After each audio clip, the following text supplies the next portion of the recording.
आप देख रहे हैं एफिडेविट लाइव। मैं हूं पूजा। अब तक की प्रमुख गतिविधियों पर डालते हैं एक नजर।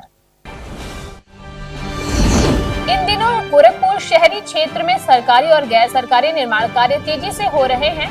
निर्माण प्रक्रिया के कारण धूल, गर्दा इत्यादि से कई इलाकों के घरों में प्रदूषण बढ़ गया है। ऑपरेशन कन्विक्शन को लेकर एसएसपी ने जिले के पुलिस अधिकारियों के साथ की बैठक। अपराधियों को सजा दिलाने और साक्ष्य एवं गवाहों का बयान कराने और ट्रायल की अवधि को कम करने के जारी किए निर्देश।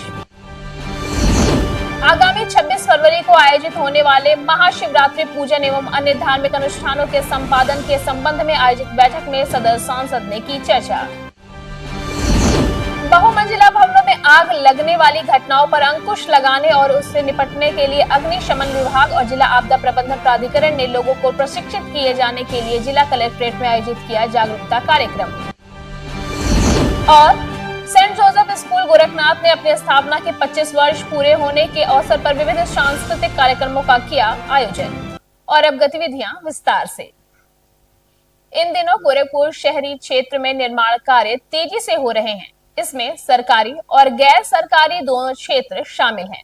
निर्माण प्रक्रिया के कारण धूल, गर्दा इत्यादि तेज हवाओं के कारण कई घरों में पहुंचने से वहां के नागरिकों को स्वास्थ्य की दृष्टि से कई प्रकार की दिक्कतों का सामना करना पड़ रहा है।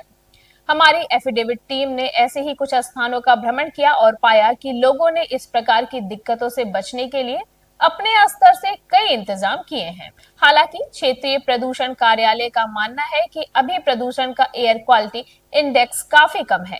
बहुत ज्यादा धूल उठता है और क्या सब गर्दा वर्दा बढ़ जाता है, इसलिए चट्टा उट्टा सब लगा के घेरे हैं। और ना पैसा है नहीं कि यहाँ क्या बोल रहा हम लोग दीवार चलाएं, हर चीज़ करें। निर्माण कार्य चल रहा है, इससे कितना परेशानी आप लोगों को? बहुत दिक्कत होती है। मतलब जब घर वो टूट गया, जब घर से हम लोग बेघर हो गए तो हम लोग की दिक्कत ही न है। न उठने लायक कहीं जगह है, न बैठने लायक जगह है, न ऊपर से पानी दाना बरस रहा है, घर में भर रहा है, सारी दिक्कत ये तो है। जब से ये खुदाई और जब से ये काम शुरू हुआ है तब से आज तक अभी तक प्रशासन की तरफ से कोई भी मुहैया, कोई भी धूल ना उड़े इसके लिए या किसी को कोई दिक्कत ना हो, मतलब कोई भी ऐसा प्रशासन की तरफ से कोई भी कदम नहीं उठाया गया है जिससे ये लगे कि हाँ प्रशासन यहाँ पे तोड़ फोड़ का काम चल रहा है, यहाँ निर्माण का काम चल रहा है, तो लगे कि हाँ प्रशासन इन लोगों के साथ खड़ी है। ये देखिए सब टूटा हुआ घर है, धूल सारे हर जगह पे धूल बैठे हैं। हम लोग सुबह टहलने को निकलते हैं तो हमको लगता है अगर हम 100 कदम टहलते हैं तो 100 ग्राम धूल तो हम अंदर हमारे चला ही जाता है सांस के रास्ते। तो स्थिति बहुत दयनीय है। ऑपरेशन कन्विक्शन को लेकर एसएसपी ने जिले के पुलिस अधिकारियों के साथ आयोजित बैठक में अपराधियों को सजा दिलाने और साक्ष्य एवं गवाहों का बयान कराने और ट्रायल की अवधि को कम करने के दिशा निर्देश जारी किए। उन्होंने बताया कि प्रत्येक थाने में एक पुलिस अधिकारी को इस कार्य के लिए विशेष रूप से तैनात किया गया है। देखिए, जैसा कि आपको अवगत है कि उत्तर प्रदेश पुलिस द्वारा पूरे प्रदेश में ऑपरेशन कन्विक्शन चलाया जा रहा है, जिसमें माननीय न्यायालय में प्रभावी पैरवी करते हुए जल्द से जल्द जो अपराधी हैं उनको सज़ा दिलाई जा सके और जो भी केसेस वहाँ चल रहे हैं उनका निस्तारण समयबद्ध तरीके से हो सके।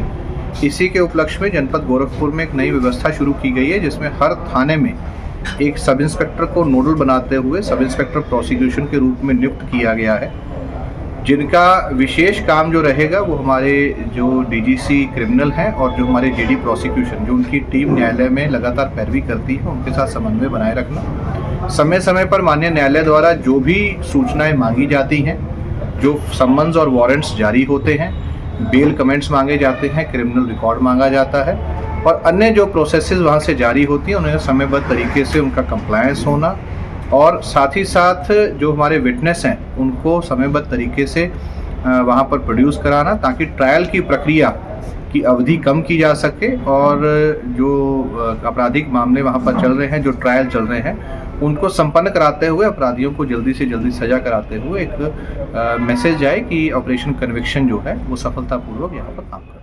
सदर सांसद रवि किशन ने आगामी महाशिवरात्रि के अवसर पर आयोजित होने वाली शिवरात्रि पूजन और अन्य धार्मिक अनुष्ठानों के संपादन के विषय में चर्चा करते हुए कहा कि उन मंदिरों पर जहां पर श्रद्धालुओं की संख्या अधिक होती है वहां सभी इंतजाम चुस्त और दुरुस्त रखने होंगे। उन्होंने कहा कि झारखंडी शिव मंदिर पर एक अनुमान के अनुसार लगभग 1.5 लाख श्रद्धालु पूजन अर्चन के लिए उपस्थित होते हैं। जैसे प्रयागराज में ऐतिहासिक 57 करोड़ श्रद्धालुओं ने आस्था की डुबकी लगा ली, उसके बाद महाराज जी की चिंता हर जिले में, पूरे प्रदेश के जिले में भी शिवरात्रि को लेके है और उसी के चलते उन्होंने गोरखपुर भी, जहाँ उनकी आत्मा बसती है, तो महाराज जी का स्थान है गोरक्षनाथ बाबा का, वहाँ पर झारखंडी महादेव जो साक्षात एक स्वयंभू है, यहाँ पर भीड़ बहुत ज़्यादा, जैसे कि पूरी जनता भी कह रही है, और माहौल जो पूरा एक सनातनी विचारधारा पूरे देश में एक जो बयार बही है हिंदुओं में, उसमें हमको लग रहा है कि झारखंडी में भी 1-1.5 लाख से ज़्यादा लोग वहाँ पर दर्शन करने, आशीर्वाद लेने महादेव का आएंगे। तो प्रशासन के साथ हम लोग पूरी तरह से, हमारे कार्यकर्तागण, पार्षदगण, सभी मंडल अध्यक्ष, सारे लोग भारतीय जनता पार्टी के और प्रशासन यहाँ लगा है कि कोई कमी बेसी ना रहे। महाराज जी का जैसे आदेश था। जिला प्रशासन की ओर से एडीएम सिटी अंजनी कुमार सिंह ने झारखंडी में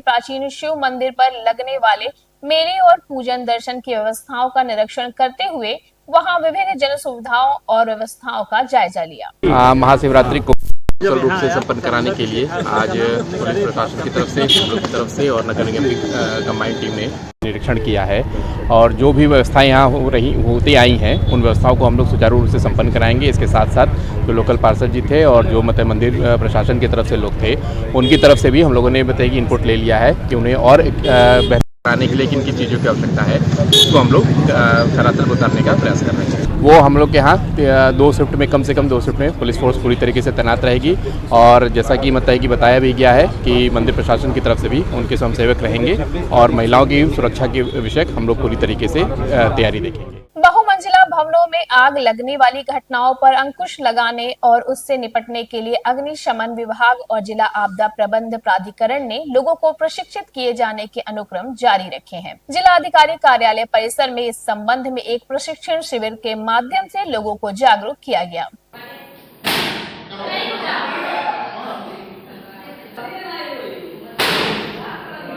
इस संबंध में जिला आपदा विशेषज्ञ गौतम गुप्ता ने बताया कि लोगों को आगजनी की घटनाओं से बचने के लिए वैज्ञानिक तरीकों को अपनाना होगा, साथ ही इस विषय में जागरूक होने की विशेष आवश्यकता है।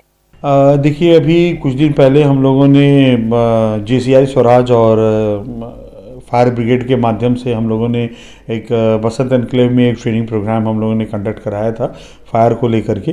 तो उसमें अभी उसी को ध्यान में रखते हुए जो चीज़ें वहाँ फाइंडिंग्स हमें मिली, और एक चीज़ का ये बहुत इंपॉर्टेंट है कि अब धीरे धीरे गर्मी के दिन आ रहे हैं और गर्मी के दौरान ये शॉर्ट सर्किट की घटनाएं बहुत ज़्यादा होती हैं और इनकेस जो हाई राइज बिल्डिंग्स हैं उनमें ये घटनाएं ज़्यादा होने की संभावना रहती है। उससे न केवल अगर किसी एक के फ्लैट में अगर ये घटना हो रही है तो उससे पूरा बिल्डिंग प्रभावित हो सकता है। तो इसलिए इसको ध्यान में रखते हुए जितने भी शहर में जो हमारी हाई राइज बिल्डिंग्स हैं उन सभी बिल्डिंग्स में फायर के लेकर के एक कॉम्प्रिहेंसिव ट्रेनिंग प्रोग्राम स्टार्ट करने जा रहे हैं हम लोग। अभी वर्तमान समय में अभी हम लोगों ने सभी तहसीलों में, सभी 7 तहसीलों में स्वयं सहायता समूह की महिलाओं का भी हम लोगों ने ट्रेनिंग प्रोग्राम ऑर्गेनाइज कराया था, जिसमें फायर एक पार्ट था उसमें भी हम लोगों ने गैस सिलेंडर में लगने वाली आग पे किस तरीके से काबू पाया जा सकता है, या घरों में अगर कोई अग्निकांड की घटना होती है तो किस तरीके से उस पर कंट्रोल किया जा सकता है। टाउन हॉल मैदान में आज से 15 दिवसीय हथकरघा प्रदर्शनी का शुभारंभ सांसद रवि किशन ने किया। उन्होंने परिसर में विभिन्न क्षेत्रों से आई 60 दुकानों पर उनके द्वारा लगाए गए उत्पादों का निरीक्षण किया और आशा व्यक्त की कि इस प्रकार की प्रदर्शनी के आयोजन से वहां के उत्पादों को लोगों तक पहुंचाने में काफी हद तक सफलता मिलेगी। वन डिस्ट्रिक्ट वन प्रोडक्ट का जो संदेशा पूरे उत्तर प्रदेश में गया, हर बिरादरी, इसमें हम हिंदू भी देख रहे हैं, मुसलमान भी देख रहे हैं, पुरुष भी देख रहे हैं, महिला भी देख रहे हैं, युवा भी देख रहे हैं, यंग बेटी भी देख रहे हैं, सब लोग अपनी अपनी कारीगरी, हाथ से बनाई हुई चीज़ें, अपने अपने क्रिएशंस को लाके इस एग्जीबिशन में जो 14 दिन का यहाँ लगने जा रहा है, बहुत शानदार है। इसका उद्घाटन करते हुए मुझे बहुत गर्व हो रहा है इस मेले का, और हैंडलूम प्राइड 2025 इसका नाम रखा गया है। मेरे साथ जितने भी सरकार के साथ जुड़े हुए लोग हैं, मैं सबको साधुवाद देता हूं। सेंट जोसेफ स्कूल गोरखनाथ ने अपनी स्थापना के 25 वर्ष पूरा होने के अवसर पर विविध सांस्कृतिक कार्यक्रमों का आयोजन किया। कार्यक्रम में स्कूल के छात्रों, शिक्षकों और पूर्व प्रधानाचार्यों और गणमान्य नागरिकों ने भाग लिया। स्कूल के प्रधानाचार्य फादर थॉमस फिलिप्स ने बच्चों को संबोधित करते हुए कहा कि विभिन्न प्रकार की प्रतियोगिताओं में जिन बच्चों ने उत्कृष्ट प्रदर्शन किया, उन्हें पुरस्कारों से सम्मानित किया जाएगा। कैथोलिक धर्म प्रांत गोरखपुर एजुकेशन सोसाइटी द्वारा संचालित हमारे सेंट जोसेफ स्कूल गोरखनाथ 25 साल के सिल्वर जुबली के आरंभ आज हुआ है। Inauguration of the silver jubilee celebration of Saint Joseph school Gorakhnath. मुख्य अतिथि के रूप में हमारे प्रिय बिशप मैथ्यू आए थे। हमारे विगत 25 साल का हमारा अथक प्रयास आज शुरू करने जा रहे हैं सिल्वर जुबली के नाम से, और ये पूरा त्यौहार हम लोग पूरे साल भर मनाएंगे। 25 साल हम लोगों ने बच्चों के लिए, यहाँ के लोगों के लिए, हमारे अभिभावकों के लिए पूरा सहयोग प्राप्त हुआ है, और उन लोगों का सहयोग और प्रयास ही आज हम लोग ये सिल्वर जुबली मना पाए। कानपुर से आ रही मिलावटी खोए की एक बड़ी खेप को रेलवे बस स्टैंड पर गोरखपुर की खाद्य विभाग टीम ने अपने कब्जे में ले लिया और मौके पर आसपास के लोगों से पूछताछ की। कब्जे में लिया गया खोआ लगभग 7 कुंटल बताया जा रहा है। नकली खोए की खेप पर लोगों को सतर्क करते हुए सहायक आयुक्त खाद्य सुधीर कुमार सिंह ने बताया। देखिए, होली का त्यौहार निकट है, तो इसमें जो है चूंकि मिलावट की संभावना त्यौहार के स्तर पर मांग होने से बढ़ जाती है, तो उसके लिए विभाग पहले से ही अलर्ट है, और जो स्टॉकिस्ट हैं या थोक व्यापारी हैं उनके खाद्य पदार्थों की जांच की जा रही है, और जहां भी भंडारण पाया जा रहा है या ट्रांसपोर्ट पाया जा रहा है तो पहले ही नमूना कार्रवाई की जा रही है, जिससे जो त्यौहार के दौरान जो खाद्य पदार्थ हों वो आम जनमानस के लिए स्वास्थ्यकर हों और ख़राब ना हो। आज की कार्रवाई में कितना पकड़ा गया खोया, कितने नमूने? आज की कार्रवाई में ये बस स्टैंड से, बसों से कानपुर से खोया आ रहा था और बस स्टैंड से जब्त किया गया था। ये करीब 7 कुंटल खोया है, और इस पर उस समय व्यापारियों के वहाँ ना आने के नाते इसको जब्त करके कार्यालय ले आया गया था। कार्यालय में अभी एक व्यापारी सागर नाम के, उन्होंने अपना बताया है कि ये खोया 4 पैकेट ये हमारा है, तो उनका नमूना कार्रवाई कर दी गई है और खोया उनको दे दिया गया। शेष अन्य अगर व्यापारी आते हैं तो नमूना कार्रवाई की जाएगी, अन्यथा इनकी जांच कराई जाएगी कि ये कौन लोग हैं। देखते रहिए एफिडेविट लाइव। धन्यवाद।